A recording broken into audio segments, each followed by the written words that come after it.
1400 साल पहले जब किसी बाप के घर में बेटी पैदा होती थी, इस्लाम के ऊपर इल्ज़ाम लगाने वालों कान खोलकर सुन लो।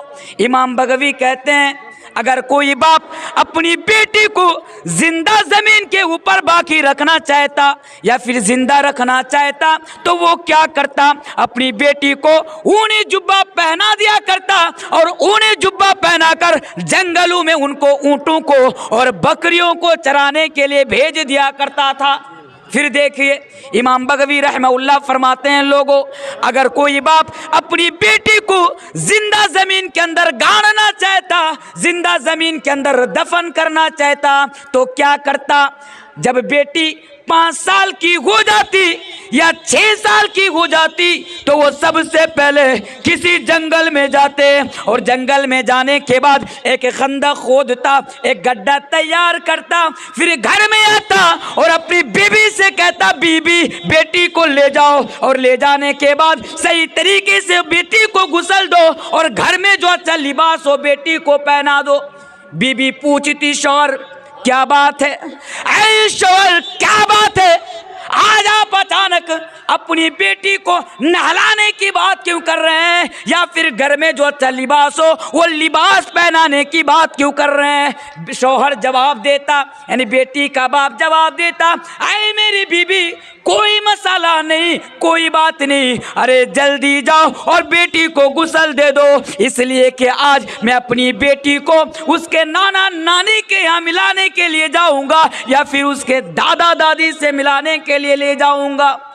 बेटी माँ से पूछती, माँ क्या बात है, आज आप मुझे क्यों नहला रही हो और घर में जो अच्छा लिबास हो वो लिबास क्यों पहना रही हो। माँ कहती बेटी खुश हो जा, आज तेरा बाप तेरे दादा दादी से या फिर नाना नानी से मिलाने के लिए लेकर जाएगा। इमाम बगवी रहमहुल्लाह लिखते हैं कि बेटी जब ये सुनती कि आज मेरा बाप मुझे अपने नाना नानी से या फिर दादा दादी से मिलाने के लिए ले जाएगा, बेटी खुशी के मारे कूद पड़ती, उछल पड़ती। लेकिन मासूम बच्ची है, बेटी को मालूम नहीं है कि आज मेरा बाप मुझे ले जाएगा और जिंदा ज़मीन के अंदर दफन कर देगा। मुख्तसर अंदाज में बताऊं, बड़ा लंबा वाक़या है। बाप क्या करता, बेटी का हाथ पकड़ता और बेटी से कहता बेटी चल। बेटी भी खुशी के मारे नाना नानी से मिलने के लिए बाप से कहती है अब्बू जान चलिए चलिए जल्दी चलिए, क्योंकि मेरी भी ख्वाहिश है, मैं जब से पैदा हुई हूँ मैंने अपने नाना नानी को नहीं देखी है, अब्बू जान चलिए चलिए लेट मत कीजिए। बाप लेकर चलता, उस जगह पर पहुँचता जहाँ पर उसने पहले से खंदक तैयार किया होता या गड्ढा खोदा होता। वहाँ पर पहुँचने के बाद बाप बेटी से बड़े ही मोहब्बत के साथ और बड़े ही नरम लहजे में कहता बेटी जरा खंदक की तरफ झांको। बेटी बाप की बात मान जाती, खंदक की तरफ नज़र झुकाती, सर को झुकाती। फिर क्या होना था, बाप पीछे से धक्का देता और बेटी को उस खंदक के अंदर, उस गड्ढा के अंदर फेंक देता। बेटी समझ जाती कि आज मेरा बाप मुझे मारने के लिए, कत्ल करने के लिए, दफन करने के लिए आया है। बेटी कहती अब्बू जान क्या कसूर है मेरा, अब्बू जान क्या गलती है मेरी, आप किस गलती की और किस सजा की आप मुझे, यानी किस भूल की सजा आप मुझे दे रहे हैं। अब्बू जान आप एक काम कीजिए, मुझे छोड़ दीजिए, आज के बाद मैं कभी आपकी नज़र के सामने दोबारा नहीं आऊँगी।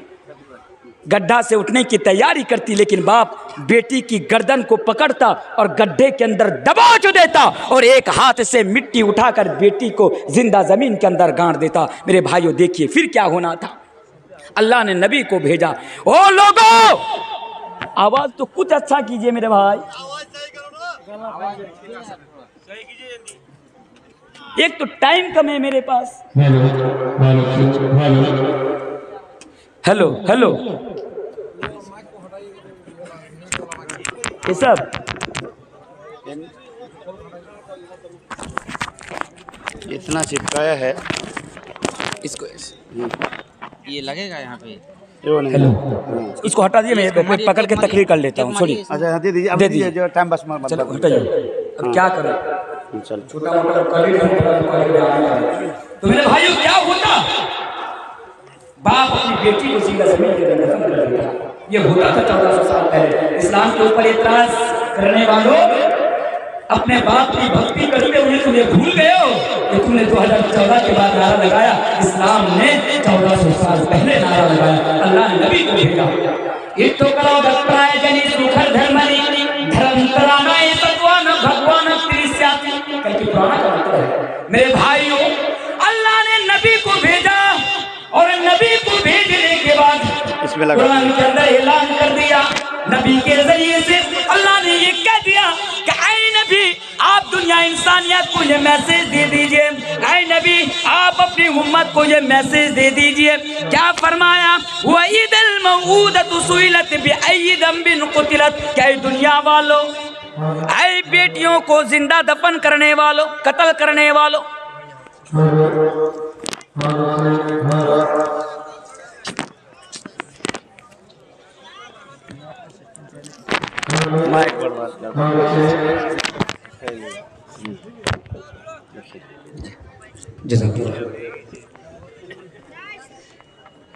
नबी ने ऐलान कर दिया, अल्लाह तबारक व तआला का मैसेज आ गया, वइदल मऊदतु सुइलत बिअय्यि दम्बिन कुतिलत। ऐ दुनिया वालों, ऐ बेटियों को कत्ल करने वालों, कान खोल कर सुन लो, अगर आज तुम अपनी बेटी को कत्ल करोगे, कल कयामत के दिन तुमसे पूछा जाएगा, कल कयामत के दिन तुमसे सवाल किया जाएगा कि बताओ तुमने किस जुर्म के बिना पर अपनी बेटी को कत्ल किया था। मेरे भाइयों, इस्लाम ने उस दौर में बेटी बचाने का नारा लगाया, उस दौर में बेटी को ये मकाम दिया जिस दौर में औरत को जानवर से भी बदतर समझे जाते थे, ये इस्लाम ने मकाम दिया मेरे भाइयों। लेकिन एक मसला जल्दबाजी में बता दूं, 1400 साल पहले भी बेटी को कत्ल किया जाता था, उसकी हत्या होती थी। आज भी हमारे समाज में और हमारे मुआशरे में बेटी को कत्ल किया जाता है मेरे भाइयों।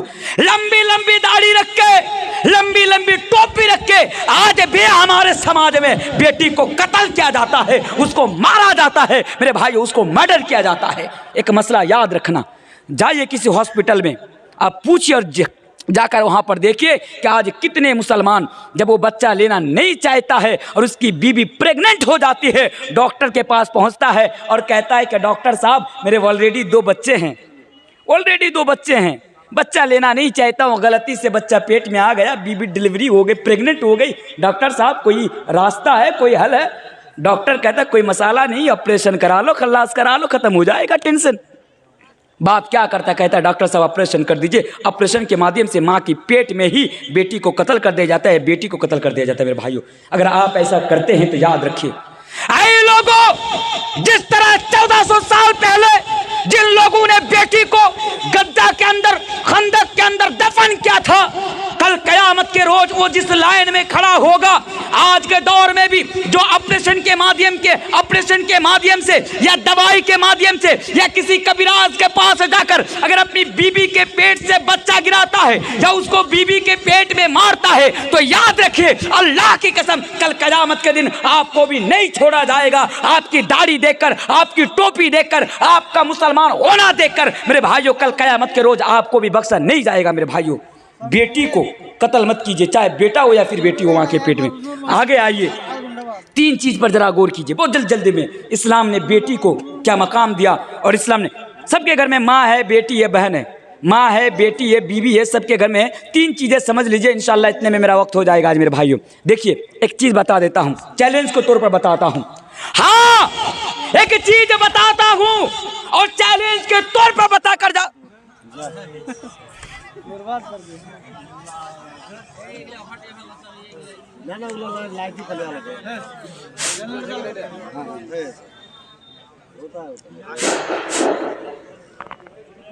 एक बात बता कर जाता हूं मेरे भाइयों, इस्लाम ने इस मोटी सी बात को ना आप अपने जहन के अंदर फिट कर ले। इस्लाम ने औरत को जो मकाम दिया, आज तक किसी रिलीजन ने, आज तक किसी धर्म ने वो मकाम नहीं दे पाया और इंशाअल्लाह तक क़यामत नहीं दे पाएगा मेरे भाइयों। इस्लाम ने जो मकाम दिया, बेटी है, बेटी को क्या मकाम दिया, माँ है, माँ को क्या मकाम दिया, अगर बीवी है तो बीवी को क्या मकाम दिया। 3 चीज़ें बड़ी जल्दी आप समझ लीजिए। अगर बीवी है आपके घर में, आज हमारी मेंटेलिटी जानते हैं, हम मुसलमान हैं ना, लेकिन आज हमारे समाज में अगर सबसे ज़्यादा किसी पर अत्याचार होता है तो वो बीवी है मेरे भाइयों। आज बीवी को क्या समझा जाता है? गुलाम समझा जाता है। बीवी गुलाम है, हमारे घर की नौकरनी है। बीवी कौन है? घर में आएंगी, पोछा लगाएंगी। बीवी कौन है? झाड़ू देंगी। बीवी कौन है? बर्तन साफ करेंगी। बीवी कौन है? घर के सारे काम काज बीवी करेंगी। अगर ना करे तो जूता खाएंगी, लात खाएंगी। आज हमारी मेंटिलिटी बन चुकी है मेरे भाइयों, ज़रा ज़रा सी बातों के लिए अपनी बीवी के ऊपर हाथ उठाना, ज़रा ज़रा सी बातों के लिए अपनी बीवी को मारना। आज ये हम बहादुरी समझते हैं बीवी को मारकर मेरे भाइयों। अरे मुसलमान तो वो हैं, उनके हालात जानते हैं। वही मुसलमान कभी वो जाएगा ना, रामचंद्रपुर जाएगा, प्राणपुर जाएगा, लाभा जाएगा, कालीगंज जाएगा, तो दोस्तों से जूता खाएगा। जब वो दोस्तों से जूता खाएगा तो उसकी ज़बान से आवाज़ भी, यानी उसके अंदर से आवाज़ भी नहीं निकलेगी। जब वो जूता खाएगा तो उसकी जबान से एक बात भी नहीं निकली, बिल्ली बन के वो जूता खाएगा। वही बंदा जो बिल्ली बन के कालीगंज में जूता खाता था, बंदा जब घर में आया, बीबी ने पूछा मेरे शौहर आपके सर में चोट कहाँ से आई? तो वही जो बिल्ली बन के जूता खाता था, घर में जूता खोल के बीबी को मारता है। घर में बिल्ली बन के, बाहर बिल्ली बन के जूता खाता है, घर में आता है तो बीवी को मारता है और समझता है कि मैंने बीवी को मारकर बड़ा बहादुरी का काम अंजाम दे दिया, बड़ा बहादुर हूं मैं। एक मसला, एक पैगाम देकर जाता हूं, याद रखिए, बीवी को मारना यह बहादुरी का काम नहीं है मेरे भाइयों। बीवी के ऊपर हाथ उठाना, जरा जरा सी बातों के लिए बीवी के ऊपर टॉर्चर करना, मेरे भाइयों ये बहादुरी का काम नहीं है, ये बुज़दिल इंसान का काम है, ये कायरता है और ये आपकी बुज़दिली है जो अपनी बीवी के ऊपर हाथ उठाता है। आप अपनी बीवी के ऊपर हाथ ना उठाए मेरे भाइयों। आप जानते हैं आप उस वक़्त तक अच्छा इंसान नहीं बन सकते जब तक आप अपनी बीवी के नज़दीक अच्छा इंसान ना बन जाए मेरे भाइयों। ये हदीस है और इस्लाम ने बीवी को ये मकाम दिया है। अल्लाह के प्यारे रसूल जनाबी मोहम्मदुर रसूलुल्लाह, जनाबी मोहम्मदुर रसूलुल्लाह सल्लल्लाहु अलैहि वसल्लम फरमाते हैं, ऐ वलीपुर के लोगों, सही यानी अबू दाऊद की हदीस है, नबी अकरम फरमाते हैं, खैरुकुम खैरुकुम li अहलिही व अना खैरुकुम li अहली। ओ लोगों, तुम में से सबसे बेहतर इंसान वही है, तुम में से सबसे अच्छा इंसान वही है, तुम में से सबसे आला इंसान वही है जो अपनी बीबी के नज़दीक अच्छा है, जो अपने अहलो अयाल के नज़दीक अच्छा है। अल्लाह के नबी ने फरमाया, मसलन एक बात मैं आपसे ये कहकर जाऊं मेरे भाइयों, आप वलीपुर के अंदर सबसे बेहतरीन इंसान है, सबसे अच्छे इंसान आप वलीपुर के अंदर माने जाते हैं। लोग आपकी रिस्पेक्ट भी करता है, आपकी इज्जत भी करता है, आपका एहतराम, आप बड़ा अच्छा इंसान है लोगों की नज़र में, लेकिन आप अपनी बीवी की नज़र में अच्छा इंसान नहीं है तो इस्लाम कहता है कि आप अच्छा इंसान नहीं है मेरे भाइयों। ये नबी का फरमान है। बीवी को इस्लाम ने क्या मकाम दिया? ऐ लोगों, तुम्हारी बीवियाँ लितस्कुनु इलैहा, तुम्हारे लिए बाइसे सुकून है। बीवी को मकाम देते हुए इस्लाम ने, कुरान ने कहा, हुन्ना लिबासुल लकुम व अंतुम लिबासुल लहुन्ना। ऐ लोगों, तुम्हारी बीवियाँ तुम्हारे लिए लिबास है, तुम्हारी बीवियाँ तुम्हारे लिए लिबास है, तुम अपनी बीवी के लिए लिबास हो। इस्लाम ने बीवी को यह मकाम दिया मेरे भाइयों। और भी बहुत सारा मकाम है, लेकिन देखिए अगर बीवी है तो इस्लाम ने यह मकाम दिया। और एक मसला याद रखिएगा, आज दुनिया में कहा जाता है ना कि हर सक्सेसफुल इंसान के पीछे किसी ना किसी औरत का हाथ होता है। एक कहावत है कि हर सक्सेसफुल इंसान के पीछे किसी ना किसी औरत का हाथ होता है। और मैं एक बात कहकर जाता हूं, कल अगर कोई मर्द जन्नत में जाएगा ना तो उसके पीछे भी उसके बीवी का हाथ होगा मेरे भाइयों। देखिए फिर से याद कीजिए, दुनिया में अगर कोई सक्सेस होता है तो यह कहा जाता है कि हर सक्सेसफुल पर्सन के पीछे, इंसान के पीछे किसी न किसी औरत का हाथ होता है। और मौलवी तनवीर यह कहकर जाता है, अगर कल कयामत के रोज कोई मर्द अगर जन्नत में जाएगा तो उसके पीछे भी उसकी बीवी का हाथ होगा मेरे भाइयों। क्यों? क्योंकि एक बीवी अपने शौहर की शर्मगाह की हिफाजत करती है, उनके आंखों की बुराई की हिफाजत करती है, और एक बीवी अपने शौहर को बुराई से बचाती है मेरे भाइयों। ये बीवी का मकाम है। अगर बेटी हो, 3 हदीस में बेटी का ताल्लुक से आपके सामने पढ़ूंगा। क्यों? क्योंकि आज भी हमारे समाज में बेटी को बोझ समझा जाता है मेरे भाइयों। गांव में 5 लड़के बड़े फख्र के साथ पैर के ऊपर पैर उठाकर आप चाय की दुकान में बैठकर चाय पीते हुए नजर आते हैं। लोगों ने पूछा, साहब इतना अकड़ किस बात का? जवाब आता है, घर में 5 बेटा, एक दिल्ली में रहता है, मुंबई में रहता है, एक कश्मीर में रहता है, एक सरकारी जॉब करता है और एक पुलिस में भर्ती है। महीना में 1 लाख 2 लाख रुपया सैलरी आती है, बैठ बैठ के खाता हूँ, टेंशन नहीं है। वहीं पर एक आदमी बैठा हुआ है जो बड़ा मुरझाए हुआ है। लोग पूछता है भाई साहब क्या बात है, किस बात का इतना टेंशन? जवाब आता है क्या बताऊं भाई साहब, लगता है नसीब में छेदा हो गया है। घर में सिर्फ बेटी ही बेटी, बेटी ही बेटी, बेटी ही बेटी, लड़के का मुंह तक नजर नहीं आता। क्या करूं? आज भी हमारे समाज में बेटी को बोझ समझा जाता है। आइए 3 हदीस जल्दबाजी में पढ़ के चला जाता हूं। अगर आपके घर में बेटी हो, वलीपुर वालों, अगर आपके घर में बेटी हो तो आपको नजर झुकाने की जरूरत नहीं है। आप नजर को यानी आप सर को ऊपर उठाइए, क्योंकि इस्लाम कहता है। आइए कुरान हदीस बताती है, अल्लाह के प्यारे रसूल जनाब मोहम्मद रसूलुल्लाह सल्लल्लाहु अलैहि वसल्लम फरमाते, जो हदीस में पढ़ूंगा ये हदीस सही मुस्लिम की हदीस है, इस तरह है। ऐ लोगों, मन आला जारियतैन हत्ता तबलुगा जा यौमल क़यामा अना व हुवा व दम्मा अस्वाबिअहु। यानी अल्लाह के नबी ने अपनी उम्मत को ये पैगाम दिया, ऐ मेरी उम्मत के लोगों, अगर तुम्हारे घर में 2 बेटी हो, अगर तुम्हारे घर में 1 बेटी हो या 3 बेटी हो तो कान खोल कर सुन लो।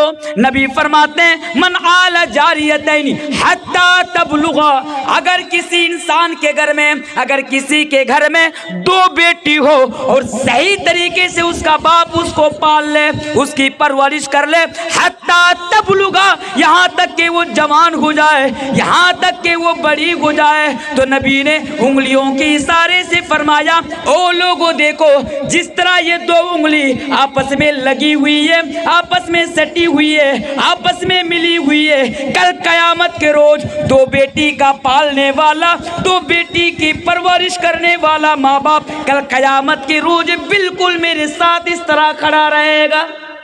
सुनाने तिर्मिज़ी और दूसरी किताबों में ये हदीस इस अल्फाज के साथ आई है। नबी अकरम फरमाते हैं मन आला जारियतैन दखलतु अना व हुवल जन्नत कहातैन व अशारा बिउस्बिही।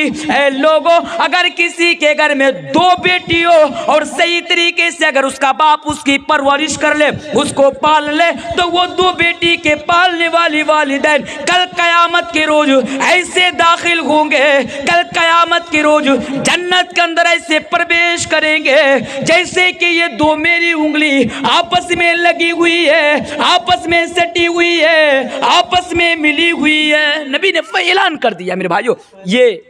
और एक बात ये भी याद रखिएगा, हर किसी के घर में ना बेटी पैदा नहीं होती है मेरे भाइयों। बेटी उसके घर में पैदा होती है जिसके घर में अल्लाह की रहमत होती है मेरे भाइयों। हर घर में बेटी पैदा नहीं होती, हमेशा मसला याद रखिएगा, बेटी को बोझ मत समझिए। सही मुस्लिम की हदीस है, 2 हदीस हो गई, 3 हदीस पढ़ दूं। सही मुस्लिम की हदीस है, हजरत आयशा रज़ियल्लाहु ताला अन्हा नबी की बीवी घर में मौजूद है। एक भीख मांगने वाली लेडी, एक भीख मांगने वाली भिखारन भीख मांगने के लिए अपनी 2 छोटी छोटी बच्ची के साथ, बेटी के साथ नबी के घर में तशरीफ लाती है। हजरत आयशा से कहती है आयशा भूखी हूँ, घर में अगर खाने को कोई चीज मौजूद हो तो वो दे दीजिए। हजरत आयशा कहती है जब वो मांगने वाली लेडी, वो मांगने वाली भिखारन 2 छोटी छोटी बच्ची के साथ हमारे घर में मांगने के लिए आई, सवाल करने के लिए आई, तो हमारे घर में उनको खिलाने के लिए, उनको देने के लिए कुछ भी मौजूद नहीं है। यहाँ से एक मैसेज ये भी जाता है कि नबी ने कभी भी दुनिया को आखिरत के ऊपर तरजीह नहीं दी मेरे भाइयों। हम मुसलमान हैं, दिल तो करता है कि एक थोड़ी सी वजाहत करके बताऊं, लेकिन देखिए आज हम दुनिया का नबी का घर है। हजरत आयशा कहती है सही मुस्लिम के हदीस से कि घर में उनको खिलाने के लिए, देने के, मांगने वाली भिखारी को देने के लिए घर में कुछ नहीं है। हम मुसलमान हैं, हमें तो सिर्फ दुनिया चाहिए, दुनिया दुनिया दुनिया। आज हम और आप दुनिया के पीछे पागल है। एक चीज़ बताऊं, आज जानते हैं दुनिया में हम और आप जूता क्यों खाते हैं, दुनिया में लात क्यों खाते हैं? अरे एक वक्त था जो हमारा दबदबा, हमारा रोब दबदबा तो हुआ करता था मेरे भाइयों, हमारा मकाम हुआ करता था। हमारी तरफ अगर कोई देखता था ना तो इज्जत की निगाहों से देखता था। आज ये वक्त है कि आज मुसलमानों की इज्जत की निगाहों से देखना तो बड़ी दूर की बात है, हमारी तरफ ताक कर, हमारी तरफ देख कर कोई थूकने को भी गवारा नहीं करता। क्यों? क्यों ऐसा क्यों? क्योंकि आज हम और आप दुनिया परस्त हो गए मेरे भाई। एक हदीस पढ़ देता हूँ इसके ताल्लुक से। अबू दाऊद की हदीस है, अबू दाऊद किताबुल मलाहिम, हदीस के रावी हजरत सौबान रजी अल्लाह तआला अन्हु है। अल्लाह के नबी ने फरमाया था, ये मैसेज भी मैं आपको देकर जाता हूँ, दुनिया परस्ती को अपने दिल से निकालिए, इंशाअल्लाह कामयाब हो जाएंगे। हदीस इस तरह है, अल्लाह के नबी फरमाते हैं, यूशिकुल उमम अन तदालिकुम कमा तदाल अकलतु इला कसातिहा फक़ाल क़ाइलुन व मिन क़िल्लतिन नहनु यौमइदिन क़ाल बल अंतुम यौमइदिन कतीर वलकिन्नकुम गुसाउन का गुसाइस सैल वला यंज़अन्नल्लाहु मिन सुदूरि अदुव्विकुमुल महाबत मिनकुम वला यक़ज़िफ़न्नल्लाहु फ़ी क़ुलूबिहिमुल वहन फ़क़ाल क़ाइलुन या रसूलल्लाह वमल वहन क़ाल हुब्बुद दुनिया व कराहियतुल मौत। ऐ लोगों, जब तुम्हारे अंदर दुनिया की मोहब्बत हो जाएगी तो तुम दुनिया में जूता खाने वालों में से हो जाएगा, तू दुनिया में जलील हो जाएगा, तू दुनिया में रुसवा हो जाएगा। इदा तबायातुम बिलईना व अखज़तुम अदनाबल बकर व रदीतुम बिज़रअ व तरकतुमुल जिहादा व सल्लतल्लाहु अलैकुम दुल्लन ला यंज़िउहु हत्ता तरजिउ इला दीनिकुम। ऐ लोगों, तुम दुनिया के अंदर उस वक़्त तक जूता खाते रहोगे, उस वक़्त तक जिल्लत की जिंदगी गुजारते रहोगे, उस वक़्त तक जिल्लत की चक्की में पिसते रहोगे, जब तक तुम दीन की तरफ पलट कर ना आ जाओ। दो हदीसें मैंने आपके सामने पढ़ दी। पहली चीज, दुनिया की मोहब्बत अपने दिल से निकाल दीजिए, आपकी दुनिया भी सुधर जाएंगी, आखिरत भी सुधर जाएंगी, और आप जो जलील हैं दीन की तरफ पलट आइए।